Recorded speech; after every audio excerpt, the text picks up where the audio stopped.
Hello, everyone. Welcome to Bootcamp. I'm hearing myself back.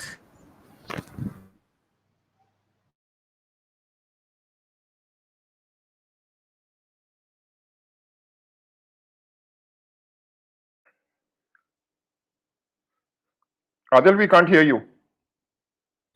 Oh, maybe. Okay. Can you hear me now? You can start again. Yeah. So, welcome back to Bootcamp. In today's class, we'll be continuing to work with Faunadb. Last time we learned how to create, update, and delete, and all those database transactions. So, in today's class, we'll be taking that to the next level and having Faunadb work with Netlify with our Gatsby front end. I'd like to add something here before Adil, before you start. Uh, the issue is for serverless applications, there are two databases that are very good. One is DynamoDB, which is a companion of serverless by Amazon AWS, and the other one is FaunaDB. And the third one is basically MongoDB. So the problem with FaunaDB is that technically it's much superior than both the other options. But it is a comparatively smaller company and with a lot less limelight than AWS and MongoDB. So therefore, the confusion starts there. But I think what we have done is after discussing among us that we are going to stick as our first choice. We are going to use FaunaDB, and but we are going to also cover MongoDB as we go. Zeeshan is basically writing the steps for that, and we will cover it later on. So therefore, we have taken a middle middle ground that we are going to take cover two databases, and people because sometimes the customer might not be aware of FaunaDB, so he might ask for a MongoDB. In that case, uh, we will, of course, the customer is always right. We try Especially to, if they have something already ongoing, right? They probably yeah, may be already working with it. yes, yes. So and that's the issue. So Adil, why don't you start with your? Okay, so we'll begin. Let me share the screen.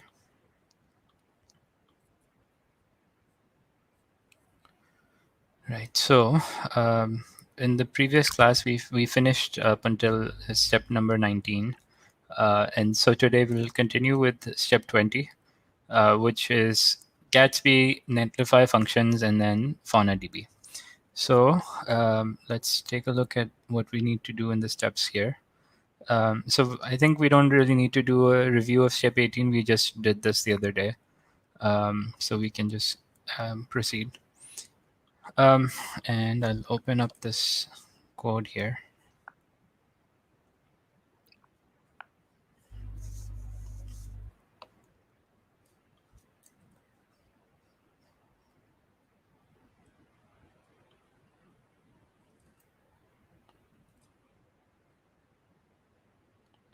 Okay, so step 20. Right. So we have our project open. Inside of this, the first thing that I've already done is to run the Netlify dev. So it is running. I've installed the dependencies already for the Gatsby and Netlify. So if we continue, the first thing here, what we're trying to do is build a function. So inside of the functions folder, we have a folder here called hello, which has a JavaScript file here. So if we open this up, let's take a look what we have inside of it. What we're doing is we're connecting to the FaunaDB. So that's all happening here. And I've passed in my FaunaDB secret key. So that's already saved in the environment, the .env file here. And then once we're able to connect to the FaunaDB client, what we're doing in this function is a simple get request. So we're looking up our Faunadb. So I have it open here as well. So I'm connecting to this test database, and there's a post collection, which has a couple of different um, documents already created in here from the previous step. And so what we need to do is in this function, we just need to get a post from the collection inside of the post, from a document inside the post collection. So we can simply come inside here and then so if we want, for example, this first one, first document here, it says faunadb is consistent. We can simply grab the ID here, and that's what we'll be using to as the reference for the post when we query the collection and reference it to get the data. And all of this goes into our result, and that's what is returned. Um, so when we call the return, we're creating an object here.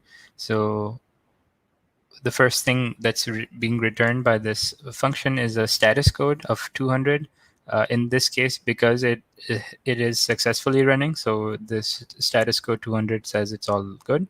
In case there is an error, the return statement is different here. You can see we have status code of 500, which shows that there is something wrong. And then the actual error text would be from the actual error parameter that's been thrown here. So if you come back to the successful return statement, aside from the status code, we're also returning another property here called body. And inside of it, what we're doing is fetching the data from the result. So we're getting the result and then going inside of it to get the title. And that is being saved into the message. And this is, we're converting it into a string with JSON.stringify here. And then all of this is returned to the index. So if you look at the index file now, the index file would be in the source. So the index tsx.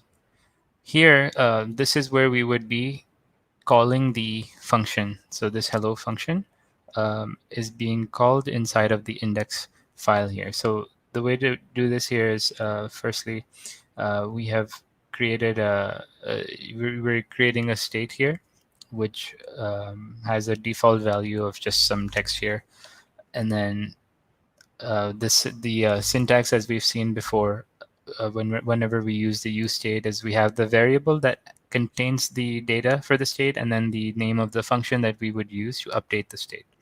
And then we're using the use effect hook to call the actual hello function, the hello function inside of this fetch. So whenever we're working with the netlify function, we would call it with the fetch. And then, as you see, we've done this previously, the .netlify prefix to let it know that this is the netlify function, and we're inside of the functions folder inside of hello. So we're fetching this function, and then which returns a promise, and we're getting the promise, the response, and then we convert the response into a JSON, and then which also returns another promise, and we catch that and get the data. And once we have the data, we're updating the state using the setData function and providing it the data we've received from the function, which is the title that we have queried from the Faunadb with this post. And lastly, it's just doing a simple console log here to just to show what we have fetched into the console. So now that we have retrieved the data from the Faunadb and retrieved it into the index page here, we can now use this data inside of our render. So we've created a div here, which has some simple text followed by this here, which is referencing the data um, from the state. And within the data, we're querying. So if you come back here, we have the message property here. So we're able to get the message data from the state. Now, if we run this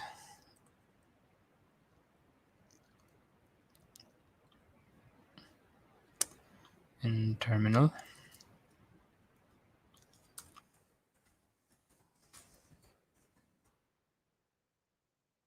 with Netlify dev, this will create the Netlify dev server, which will run the Gatsby develop. So our Gatsby site will open.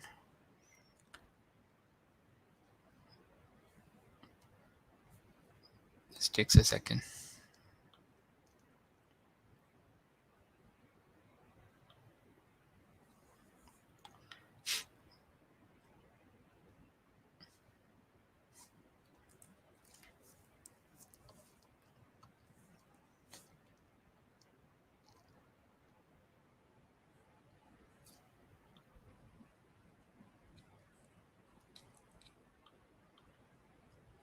Still working. There we go. So now the Gatsby server has already also started. We can open this as well. So this would be the Gatsby page, which doesn't connect to the Netlify server. So it doesn't have the text from the database showing. So this is only showing, if we look at our index page again, this will only show the div here that doesn't query the database.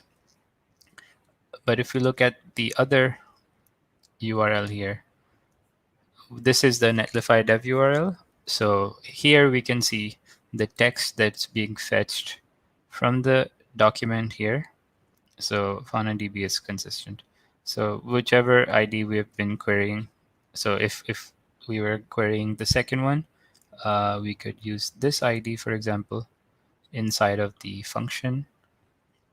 Here, everything else would remain the same. And now, if we come back, it should say Netlify deploys static assets on the edge. There we go.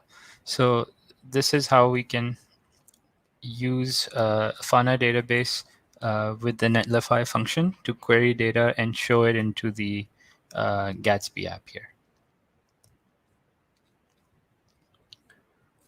I think that's pretty much it for this step.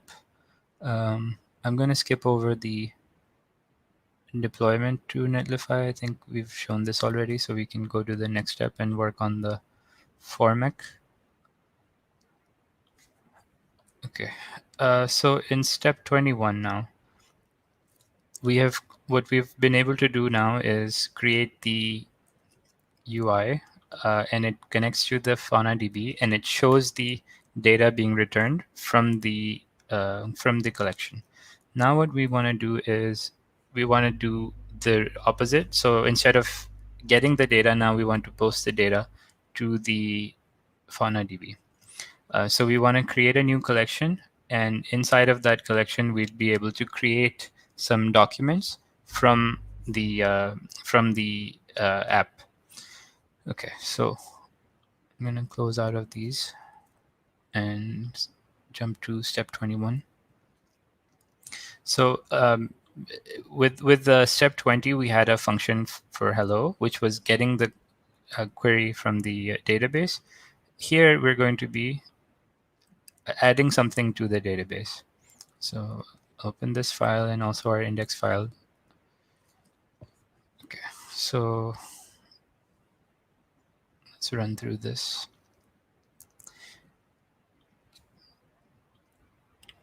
Right. So in the add function here, the opening syntax is still the same. Now, if we come down to the handler, we have the asynchronous function, and the first thing that's being done here is to check if the HTTP method for the request is a post. If it's not a post, this will return an error that says you should have a basically you can only request to using a post method, and it won't continue. Um, the other thing we need to do is now, assuming it's all good, the request is post. Now, what we want to do is let's move up to the index file first and go through the code here. So what we've done here is imported the Formik and Material UI for Formik, so we can build a form. And the objective of this form is to have a simple name and age and add it into a Faunadb document under some collection. So first thing here is that we create some state, which again, as before, we have the myData variable and the setData function to update the state, and the initial value is just an empty string. Now, when we're returning this this page, so what we're building onto the page, the first thing is here just a simple just a heading. Now with the Formik, we're creating a form with Formik. So what we can do now is pass in the initial values for the fields. So we have two fields in this form, just name and age.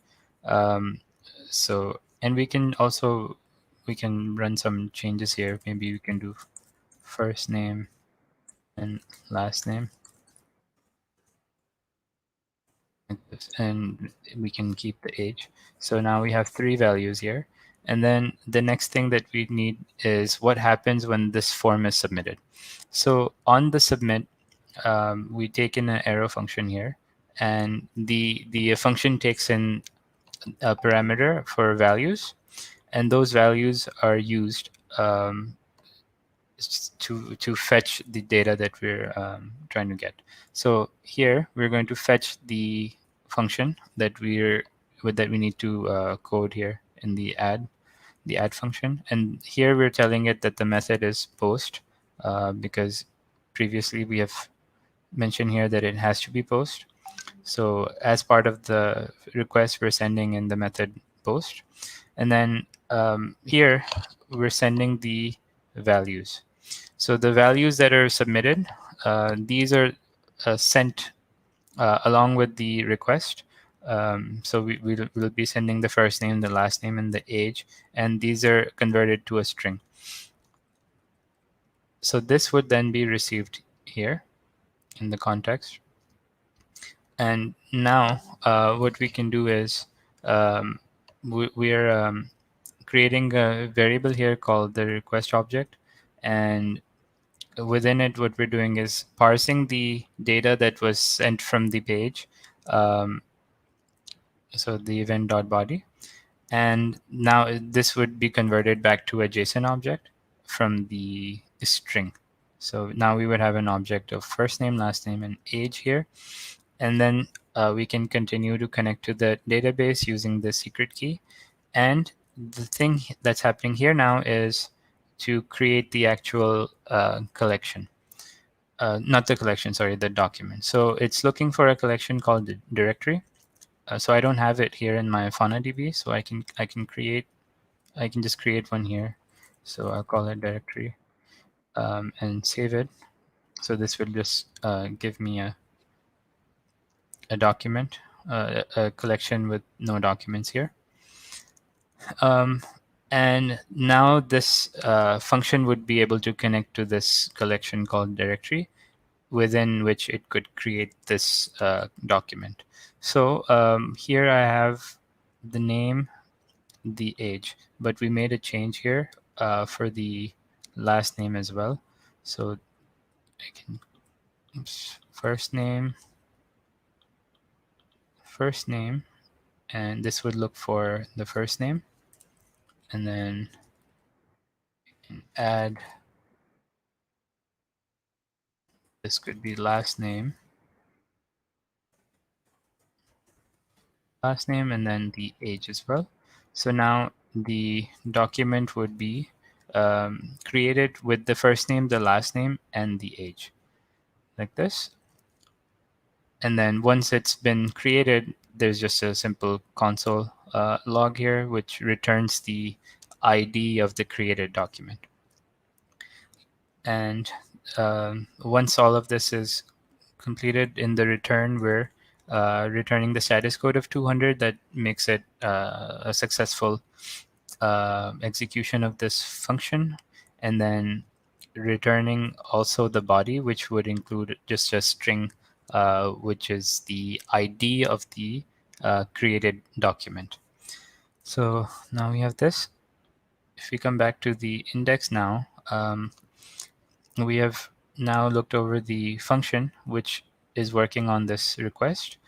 So now we have requested this function to execute. It would return the ID, right? So then we can capture that ID and convert it back to a JSON, and then get the data, and then, as before, use the set data use state function here to update the state. And now the uh, the ID of the document that's just been created would be in this data state, and then we can just simply log that as well. So that's the opening of the Formik, and now the actual form. We'll create a arrow function here, so with the Formik as the input. And now if you look at the actual form, we're creating a form with, so now this is Material UI. So we have the form, and then on the submit of this form, so with the submit button, we're saying that the Formik will handle the submit. So we've already coded what happens here. And the rest of it is pretty simple. This is just I can add another div here for the field. So the first field would be for the first name. So we can have this as first name, and the name would be first name, and then we can make the ID first name. And then, so the field type for the second, this would be for the last name, so it's just a text.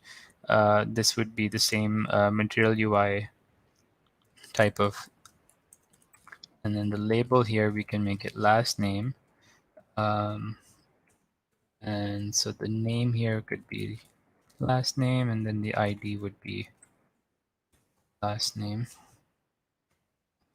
And as for the age, we haven't changed anything here. So this is a field type of number, and the label age, name, and ID is age here.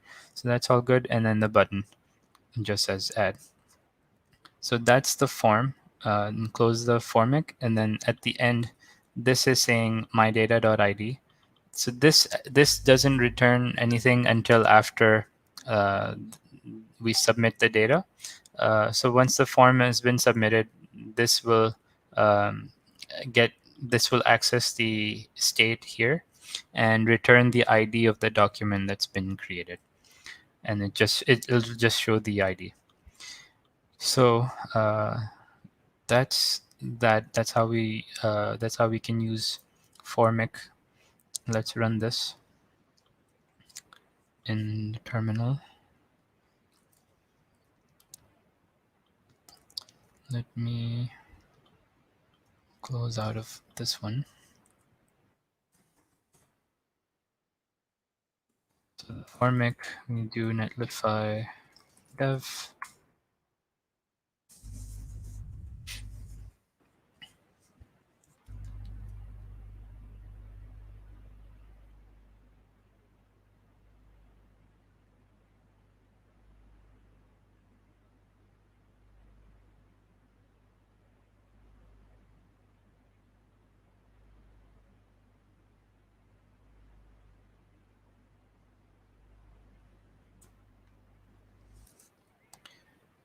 Still going.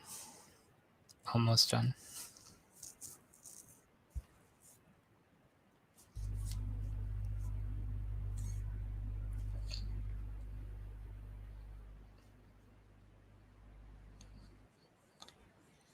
There we go. So if we come back, this is the old one. If I refresh, so here's the Gatsby. Let me get the inspect element console. Just console. So yeah, so if I fill this in and I click add, so this is not going to work, right? Because this is just the Gatsby server. This isn't connecting to the Netlify function, which is fine. But the 8888 port, this should connect to the Netlify function. So it looks the same, but if I fill this form,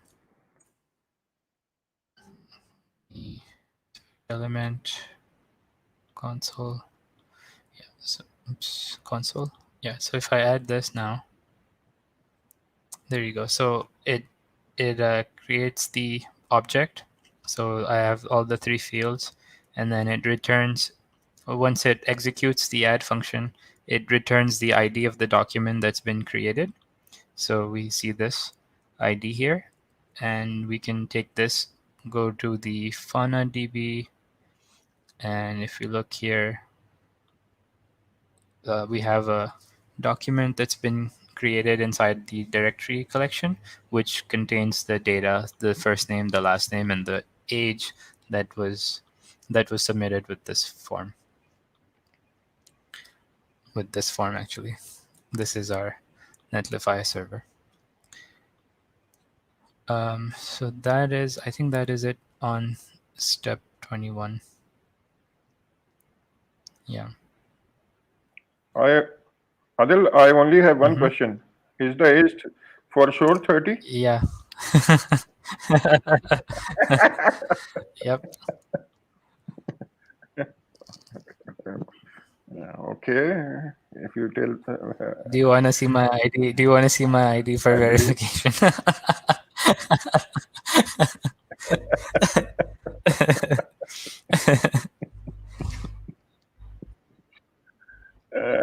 Well, I'm not a father of a girl, so therefore I'm not worried.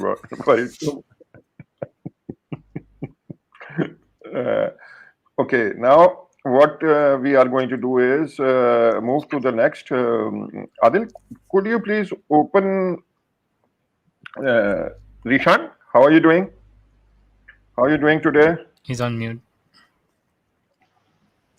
Doing good. Okay. Now, what we are going to do is, Zeeshan, why don't you open the next step, which is which? I just forgot the number. Let me check. Just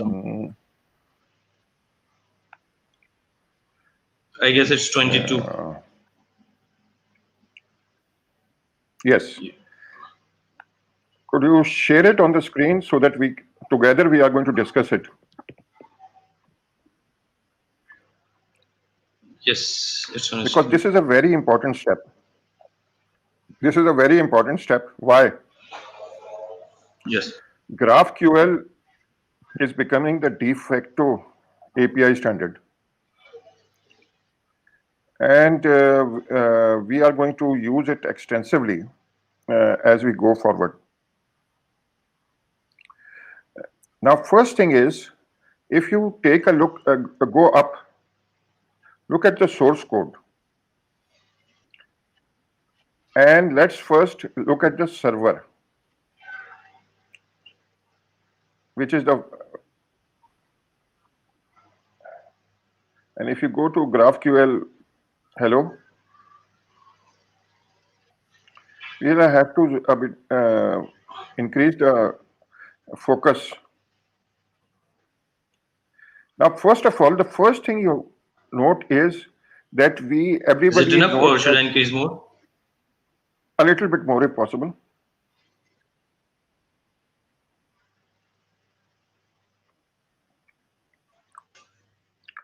Okay, now if Zeeshan, please notice something on the first line. We are writing a function which is basically a GraphQL server. Yes. What we have done is we have imported Apollo Yes. server Lambda. This, the main difference between a regular Apollo server and a Lambda Apollo server is that in Lambdas, basically what happens is, now let's start thinking about it. In a Lambda function, because Netlify function and AWS Lambda function are the same, exactly the same. Under the hood, Netlify uses AWS Lambda. Yes.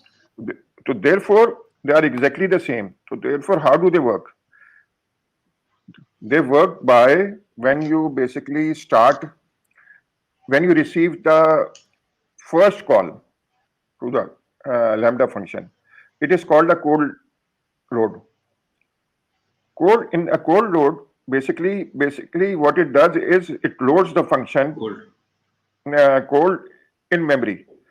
Therefore, it takes a lot more time to execute because it takes few milliseconds to load. So therefore, and once it is loaded, the same function can be used a The number first of call. different times. After the first call, it is called the hot reload. For hot reload, you can use it many times. Depends on. Then the second function is cold reloaded depending on the what do you call the load on the server. How many people are making requests? So therefore, there are two concepts: hot reload and cold reload.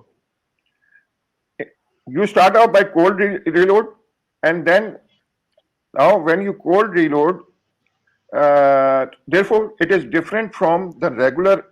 If you are developing a Apollo server with the Express or other things, because in Express, it once it is loaded, it remains loaded and it is keeps on being used. In a Lambda function, what happens is that first you cold load, then you do hot reload. But if no, there's no any requests, again everything is wiped out. And then whenever there will be a new request, it will be a cold reload. So therefore, what we did was in this example, the server is, except for this thing, the server is simple. Could you, Zeeshan, explain it? Explain the server?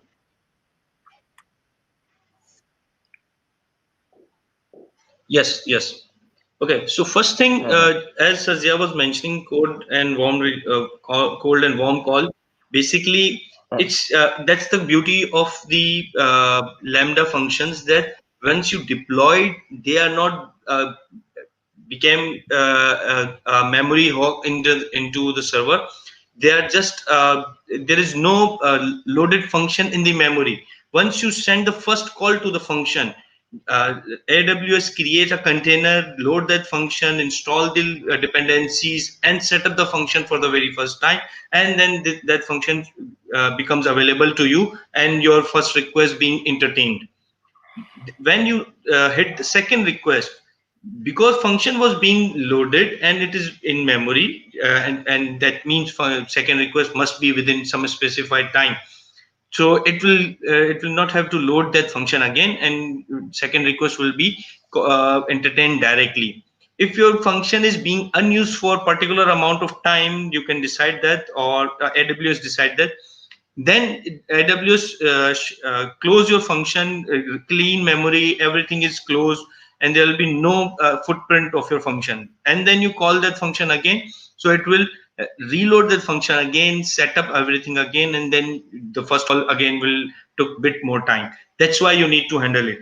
Now, in case of Apollo, if you remember, if you want to do with the traditional server, if you want to create a traditional Node.js server, even for that, we have a separate kind of Apollo server library which set up the Apollo server, because it's not how you traditionally start the server, because it need Apollo need to expose GraphQL and everything, so it accepts the request in a different way. It's an again same behind the scene, similar, but it accepts the request in a different way. We do not call the REST API for Apollo server, so that's why a traditional server is also a Apollo server, which is being initialized in a different way.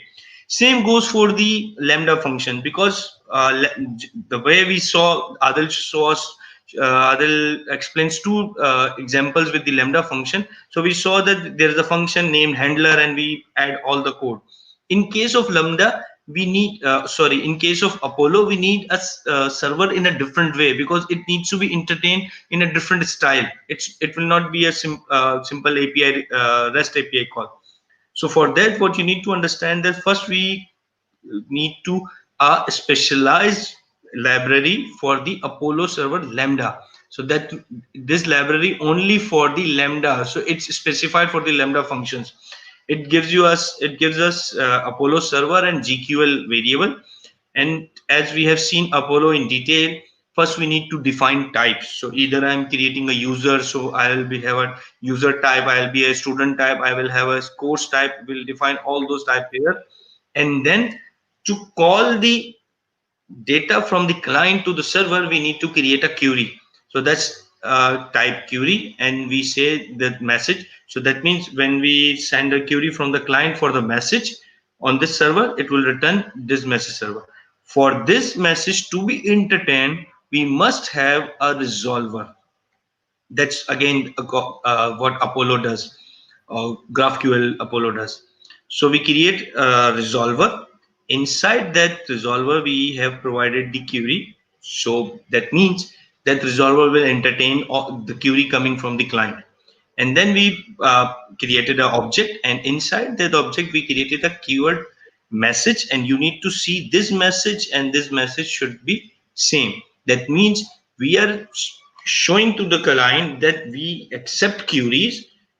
Type that query should be a type of message, and that message will return you a string. So it's a string type of message. So whenever you call that, so for that we need to create a resolver. So exactly with the same name, we'll create a function, and that function should return a string so that it will sync. So we are providing query type, and we are saying that keyword should be message, and it will be a type of a string. So client will send a request for the message, and once we receive the message request, it will call this function, and it will return the string from here. These are the types definition and resolver. Now we need to set up Apollo server. So as we have accessed this Apollo server here, we'll create a new Apollo server. We will provide, and it accepts the object. Inside that object, we are providing type definition, whatever types we have created, 3, 4, 5, any types, and then there must be a query inside it. So type definition, resolvers, whatever resolvers we have. So then resolvers, do we need the playground, and do we need introspection? That's a different thing. So we are not focusing at this on this at this moment. So type definition, resolver, playground, and intersection. That will create a server. You will have access to the variable server. That server will give us a handler. So if you see, let me show the previous example again, just a moment for the reference. The example we did is 21, and if here we see, what we have is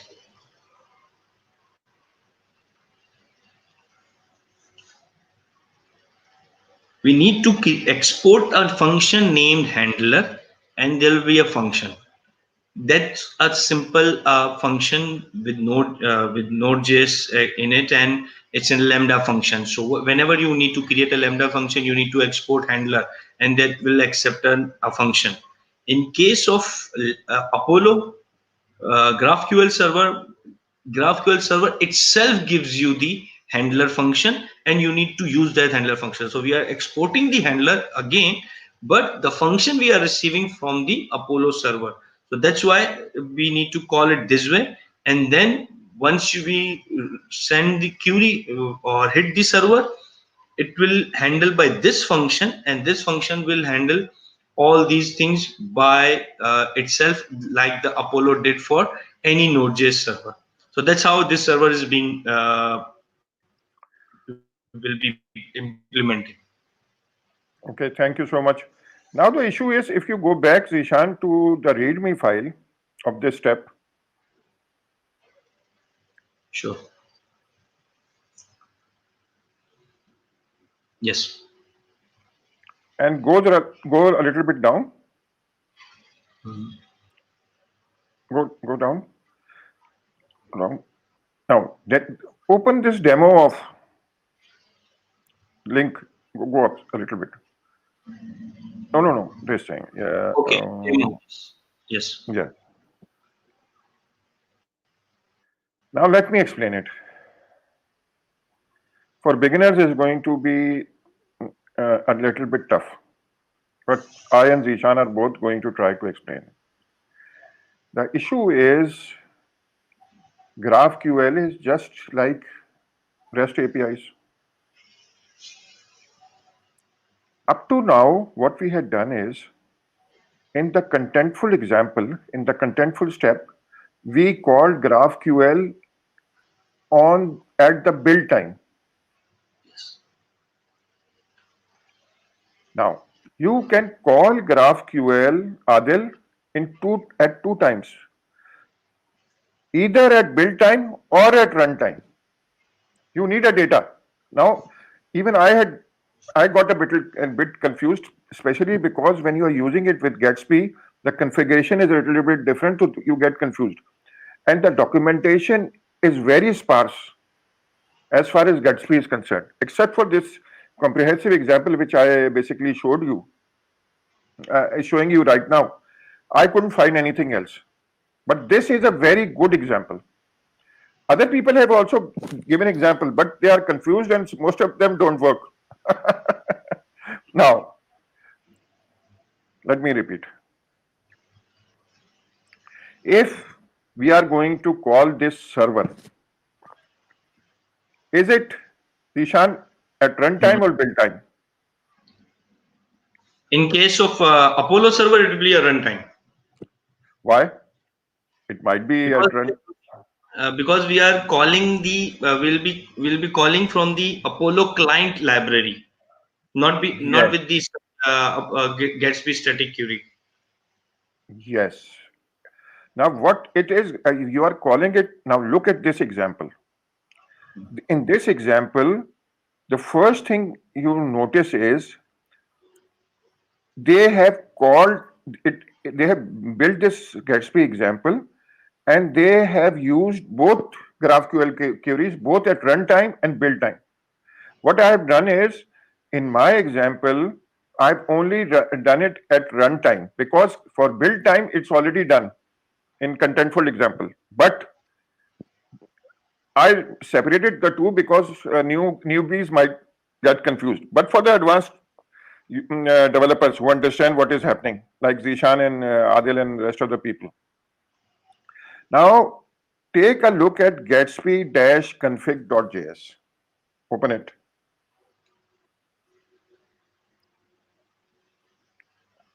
Thank you so much. If we go down, we are basically using a Gatsby source GraphQL. This is a plugin.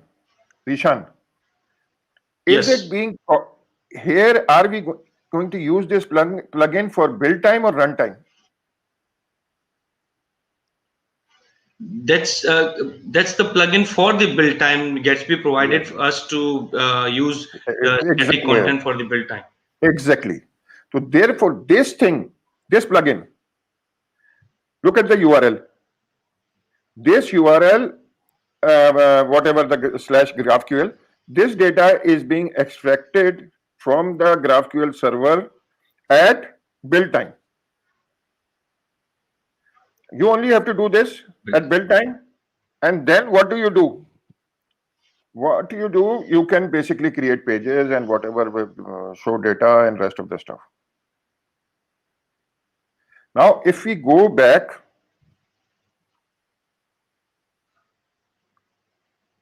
Yes. and see the source. Source.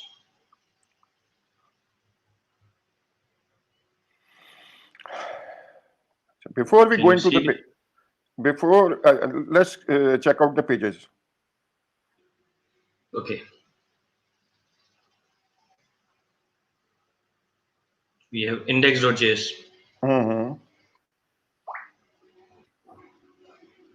Okay. Now, this query, check out two. There are two Right. queries. The first query is this query is execute. The one you are highlighting. Please look Yes. read the comment The first, above it. Could you basically put it, bring it? Yes. This query is executed at build time by Gatsby.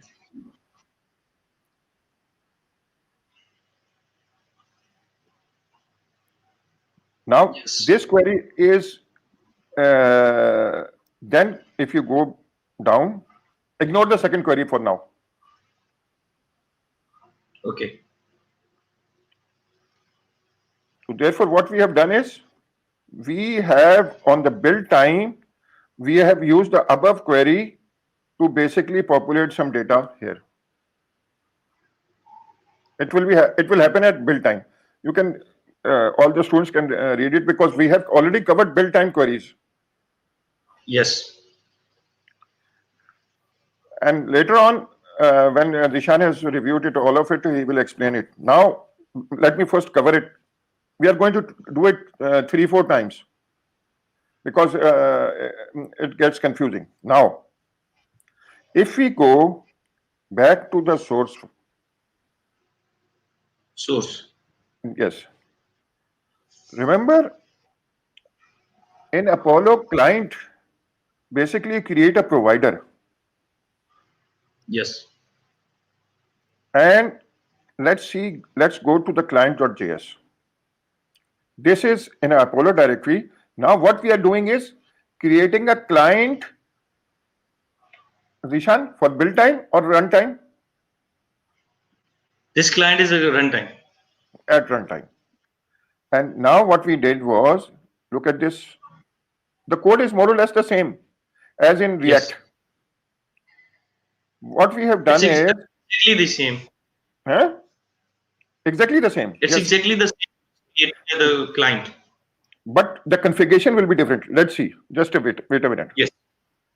Now what we have done is, for runtime, we have created this client, but how to attach it Mm-hmm. to? When I started off, I was totally confused. I also built this without any help, but I was stuck after this point. How do I connect it to? Because every page in Gatsby will be different. Mm-hmm. There's no single page web app. How do I connect it with my this client? How do I provide this? Now go back a step.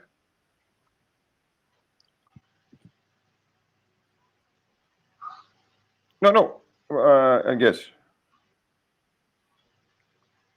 What we are saying is root wrap root element .js.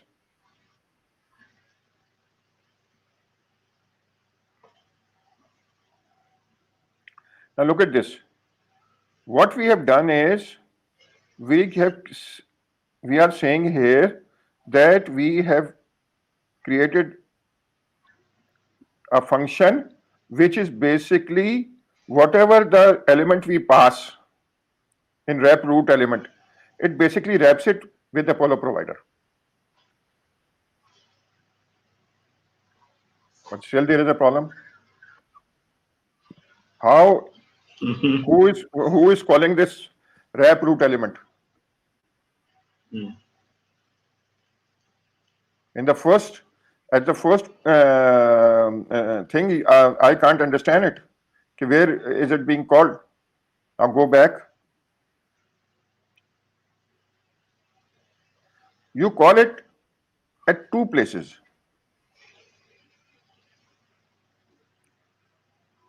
One is Gatsby browser.js. Please open it.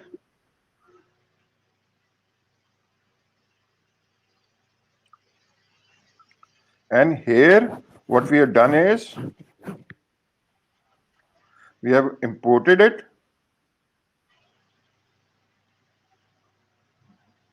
And basically exported it. That's it. Now it will be the who will take care of it? Gatsby framework itself.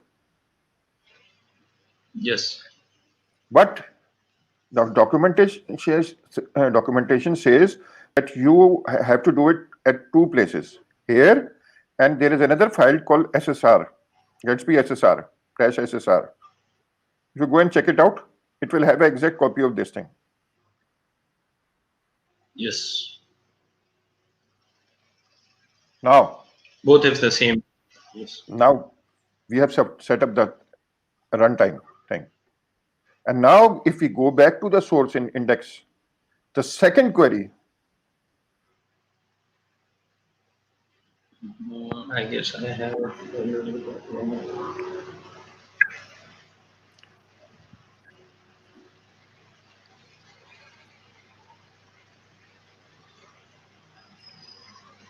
the second query, this query is executed at runtime by Apollo.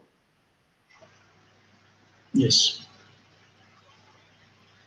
And this query basically is drawing data at runtime. You can do exactly this thing with GraphQL server, which we have just built. So this, in this example, this step, what I have built is, I've left the, to reduce confusion, the build that query, I've left it out. Otherwise, it creates too much problems for newbies. Both at the same time, they get confused which one. And for build time queries, you can look at this thing, or you can look at the contentful example step, which was step number, let me see. I don't remember the step number. What? Let me check.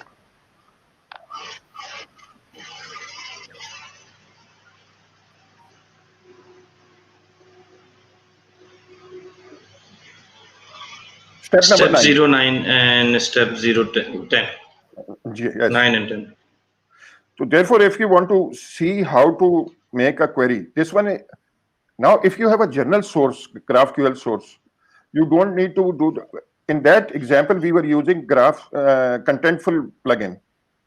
This is a general purpose GraphQL thing, that is a specific thing.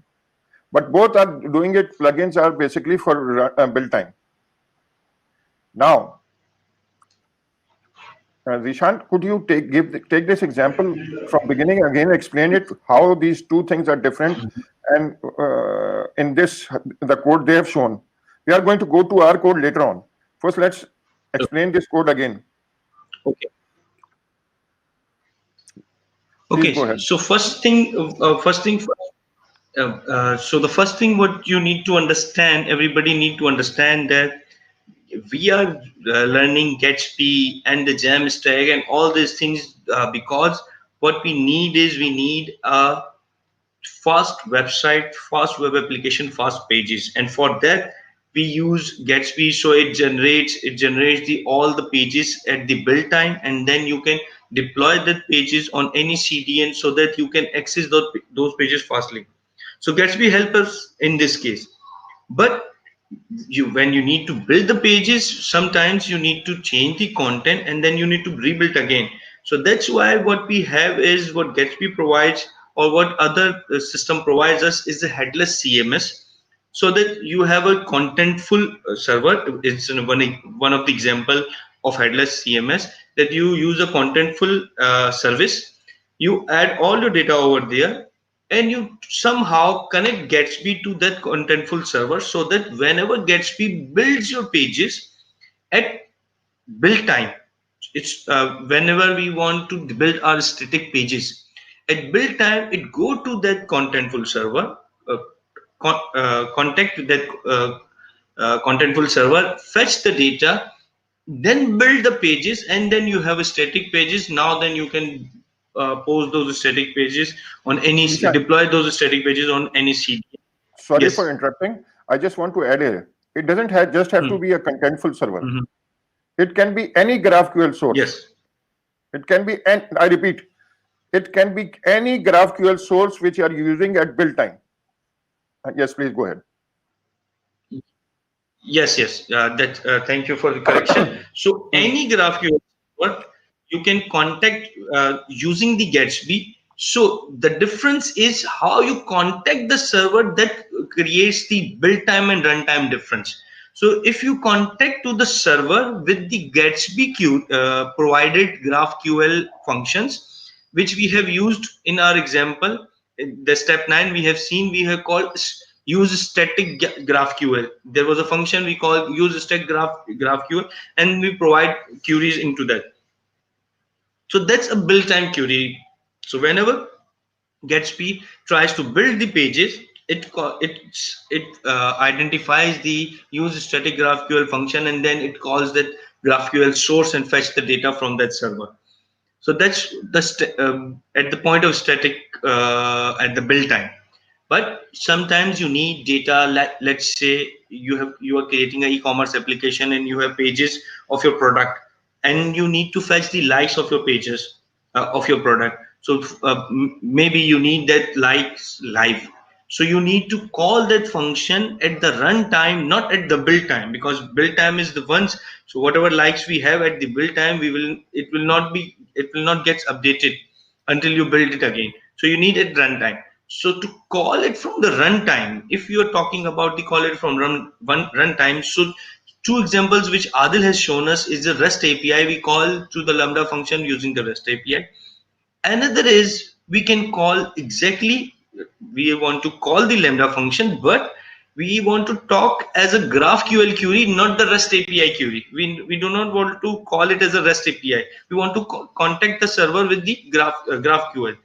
So we need to set up a server in a different way, as we have seen, and to contact to the server, we need some specific requirement which GraphQL provide, so that at the runtime you can contact to the server. So for that, if you see this example again, we have a source folder and we have Gatsby files here. In source folder, we have two folders. One is named Apollo. You can name it anything. The important thing is you need to import it the correct way. And another one is pages, where we will be uh, uh, creating all our pages. So that's our pages folder, and we have this index.js file.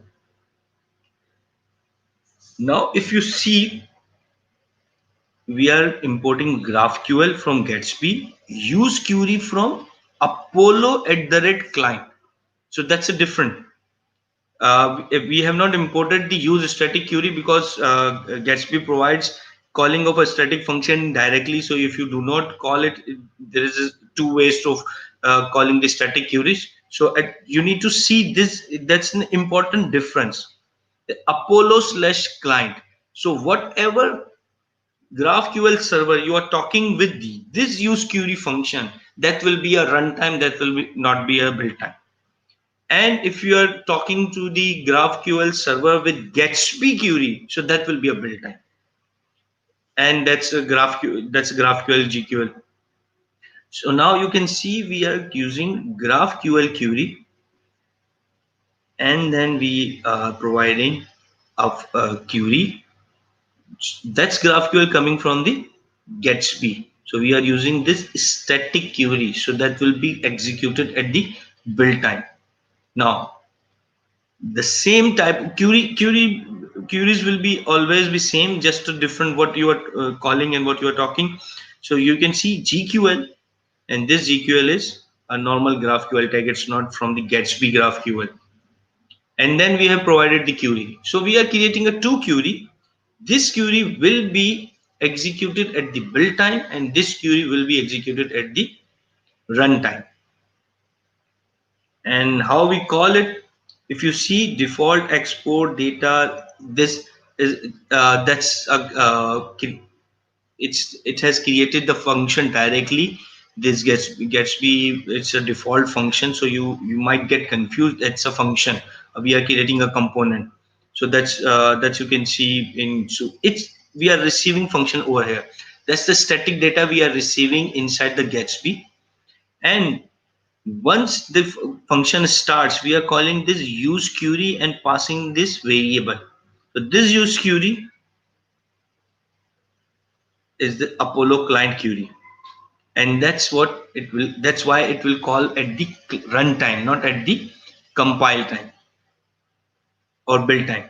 And once it's called, when it will call the query, it will send the request to the GraphQL server, whatever the server it is, whatever client we have provided. We have not just seen that yet. I'll show you in a moment. And then it will call the data. We will have the data and we'll display that data the way we want to display. But how that data gets connected, that client gets connected to the GraphQL server at the runtime. For that, we need to create GraphQL client, the way we have seen Apollo servers previously. We have seen contentful static query separately. We have seen Apollo server separately. In this example, they both are interconnected. They both are connected within the single example. So that's a page. And then if we go to source folder again, and in Apollo folder,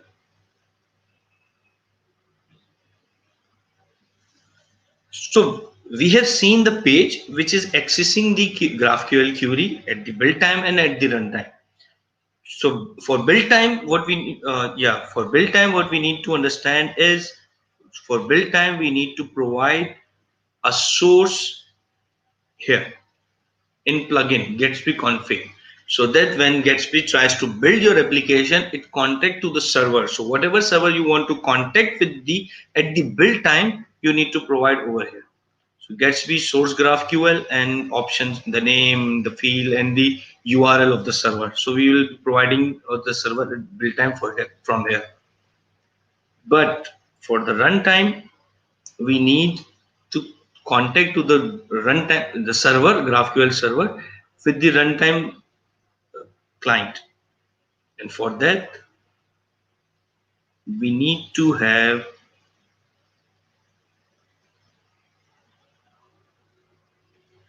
for that you need to understand that we have seen context API too much. We have seen context API initially with the reducer and the context, and then we have seen Redux toolkit. So whatever we need to do is, we have a component and we need to wrap that component inside the context API. So whatever available in that context API, available inside all the components, that's wrapped into the context API. Same with the GraphQL Apollo server. We have seen GraphQL Apollo server separately. We need to wrap our component inside the GraphQL wrapper context API, so that everything available inside the GraphQL client or context API should be available to all the component. In case of Gatsby, the problem is it's not a single page application. So what we cannot do, we cannot create a simple component and then wrap the component by ourselves, and everything, all the pages will be inside that component. So for that, what we need to do is, if we try to do it by ourselves, what we have to do is, if there will be a 15 or 20 or 30 pages in our application, so we need to wrap all those pages one by one in that context API. So to avoid that, Gatsby provides us the help that you just create the client, you just provide me where that client is, I'll wrap all pages myself. So Gatsby do it for us. So for that, what we are trying to do is, first we are trying to create a client. You can see Apollo example separately. The client creation is exactly the same. There is no difference. So what you need to see is Apollo client. So it creates the client. We provide the URL to the GraphQL server, and it creates the client. It's a client, and we are exporting this variable. Now, wherever whichever context API we are using, we need to provide that client over there. So in our case, we are creating a component. That's the component. The wrap root element, it's a component. If you understand properly the component creation in React, we have seen too much So export const web root element, it's actually creating a component, and inside that component we are accessing the elements, so whatever is coming inside that, and we are wrapping that Apollo provider, and we are wrapping all those elements inside that Apollo provider. So the Apollo provider will be a wrapper, and all the elements of a page inside that, and we are providing client over here. So that client will be provided the Apollo provider, and all the component elements inside the Apollo provider will have access to all this Apollo queries and all these Apollo references. So that's why this provider will have this element, and because of that we will see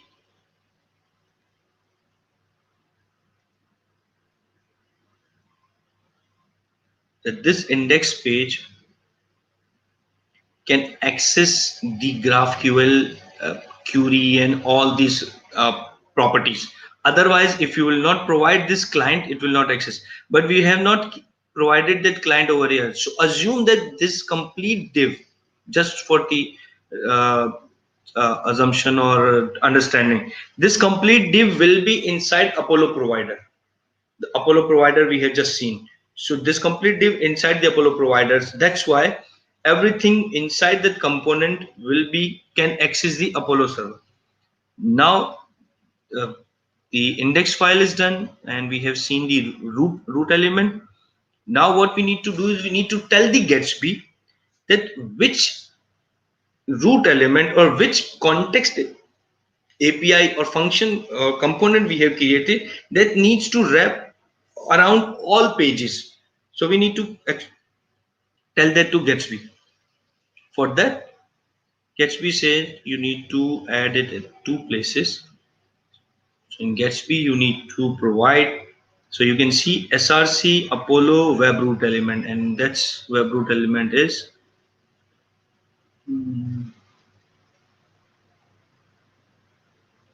Okay. So Gatsby browser.js. So we'll import this from the web root element and then export it. So Gatsby can access that element and wrap all the pages around, inside that element. So we need to provide that Gatsby-browser and then Gatsby.ssr. So that's how Gatsby gives you the functionality of accessing GraphQL server at the runtime. So you provide in the browser, Gatsby browser, so that it can access it, create a wrapper, and then you can call this query over here. And once it is done, this query will return us a data, and then we can access that data, and that will be a runtime. So it will work as a runtime query. Access the data, and once data is updated, it will update the data as that's the React thing we have seen, that once we receive a property is being updated, so component gets reloaded. That's how this whole example works.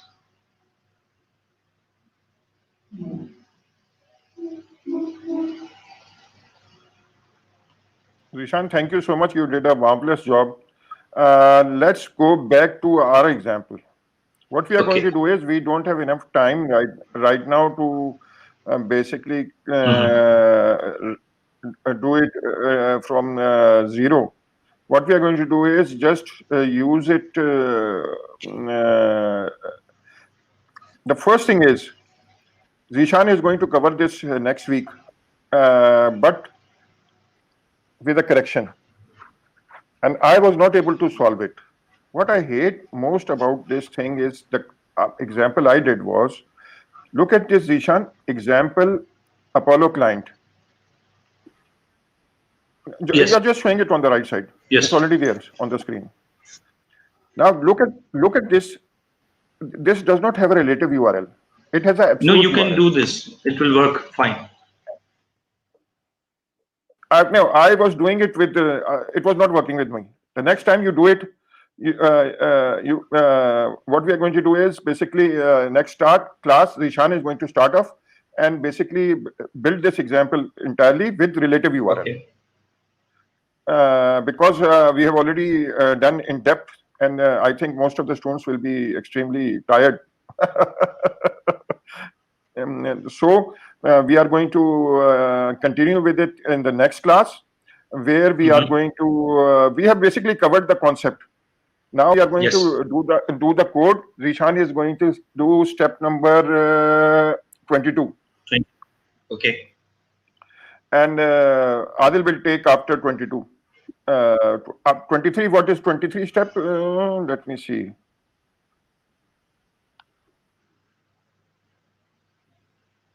It 22 also, is basically yes, Apollo with Faunadb. 22 is a simple message. And 23 is talking to the Faunadb. Yes. So what will happen is when we start next week, 22 will Zeeshan will complete, show you and revise it.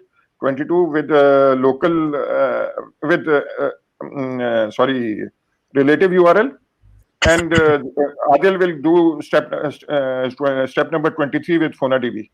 Okay, Adil? Okay. Yeah, sounds good. Okay. So see all of you next week. Thank you so much. Bye bye. Thank you. See you Bye, guys. guys. Bye.